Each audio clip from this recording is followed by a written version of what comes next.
ابھی میں فجر کی نماز پڑھ کر آیا ہوں اور اس بار میں تمام مسلمانوں کو ایک بہت بڑا پیغام دینے والا ہوں اس نماز کے ذریعے، تاکہ آپ کے کچھ سمجھ آ جائے، آپ کے کچھ دل میں آ جائے۔ اللہ پاک آپ کو ہدایت عطا فرمائے، اللہ پاک ہم سب کو ہدایت عطا فرمائے، اللہ پاک ہم سب کو نماز کی توفیق عطا فرمائے۔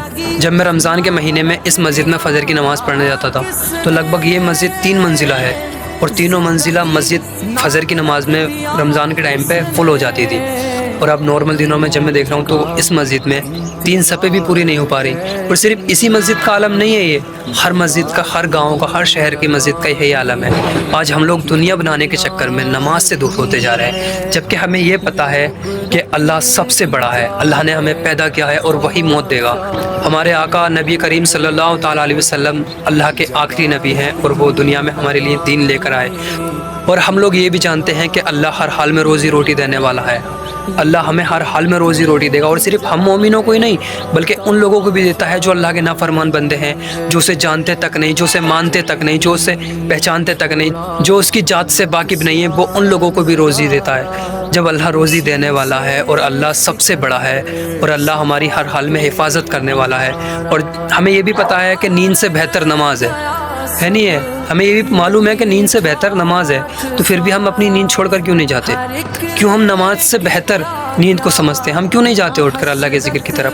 ہمیں یہ پتہ ہے کہ اللہ ہمیں 5 وقت پکارتا ہے۔ اگر کوئی پولیس چوکی میں بیٹھے ہوئے ایک تھانے دار کسی بھی انسان کو پکارے اور وہ فون کر کے اس پہ کہہ دے کہ تمہاری فلاں دن حاضری ہے، تو وہ ننگے پیروں بھاگا اس کی طرف کو چلا جائے گا، جبکہ دونوں جہاں کا مالک، ہمیں زندہ رکھنے والا، ہمیں سانس دینے والا، ہمیں 24 گھنٹے ہر حال میں ہر پل حفاظت کرنے والا، وہ دن میں 5 دفعہ ہمیں پکارتا ہے۔ اس کے گھر سے آواز آتی ہے، اللہ اکبر، اللہ سب سے بڑا ہے، اشہد اللہ الہ الا اللہ، آؤ کامیابی کی طرف، آؤ اللہ کے ذکر کی طرف۔ ہم کیوں نہیں چاہتے؟ کیوں ہم اتنے نافرمان ہو گئے؟ میرے بھائیوں، میں تمام امت مسلمہ کو یہی پیغام دینا چاہوں گا کہ نماز پڑھا کرو۔ حضور کی آنکھوں کی ٹھنڈک نماز ہے، نماز تمام برائیوں سے بچاتی ہے، نماز تمام بھلائیوں کی اور لے کر جاتی ہے، نماز اللہ سے جوڑتی ہے۔ بس یہی پیغام تھا میرا تمام امت مسلمہ کو، کسی بھی حال میں نماز مت چھوڑنا، کیونکہ ہمیں تو سب کچھ پتہ ہے نا کہ اللہ حفاظت کرنے والا ہے، اللہ سب سے بڑا ہے، اللہ ہر حال میں روزی روٹی دینے والا ہے، تو پھر ہم کیوں نافرمان ہو گئے اس کے؟ کیوں ہم نماز نہیں پڑھتے؟ کیوں ہم یہ سوچتے ہیں کہ اگر ہم اپنی دکان بند کریں گے تو ہمارا کام بند ہو جائے گا، ہمارے بچے بھوکے مر جائیں گے؟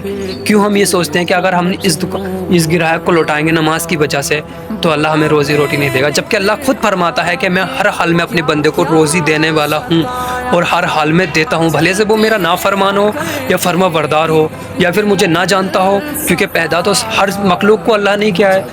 تو میرے بھائی، اپنی اولادوں کو، جس کے پاس اللہ نے اولاد عطا کی ہے، فجر کی نماز میں، ظہر کی نماز میں، عشر کی نماز میں لے کر جاؤ، تاکہ آنے والی نسلیں ہماری نماز سے جڑیں۔ اور ہمیں فخر کرنا چاہیے کہ ہمیں سب کچھ پتہ ہے، اور الحمدللہ ہم ایک مسلمان ہیں، مسلمان کے ساتھ ساتھ ہم اپنے نبی کے امتی بھی ہیں۔ میرے بھائی، یہ دنیا کی رنگٹیں، یہ دنیا کی بہاریں، یہ دنیا کی خوبصورت صرف دنیا تک ہی ہیں، اللہ نے ہمیں آزمائش کے لیے بھیجا ہے، یہ ہم سب جانتے ہیں، ہمیں سب کچھ پتہ ہے کہ اللہ نے ہمیں دنیا میں آزمائش کے لیے بھیجا ہے، وہ آخر میں ہمیں موت دے گا، اور نہ جانے کب، کس وقت، کہاں پر زندگی کی آخری سانس ہو اور ہم اس وقت اللہ کے پاس ہوں۔ اندھیری قبر میں اترنے کے بعد ہماری ایک زندگی کی نئی شروعات ہوگی، کیونکہ یہ دنیا تو صرف آزمائش کے لیے ہے نا، اصل زندگی تو ہماری شروع قبر میں اترنے کے بعد ہوتی ہے۔ اور اگر میرے بھائی آپ کے پاس اولاد ہے تو میں تمام امت مسلمہ سے یہ کہنا چاہوں گا کہ اسے مسجد کی طرف لے کر جاؤ، تاکہ وہ مسجد سے جڑے، اللہ کے راستوں سے جڑے اور وہ غلط راستوں سے بچے۔ بس یہی پیغام تھا، اور اگر کچھ بات دل کو لگی ہو تو ویڈیو کو شیئر بھی ضرور کر دینا۔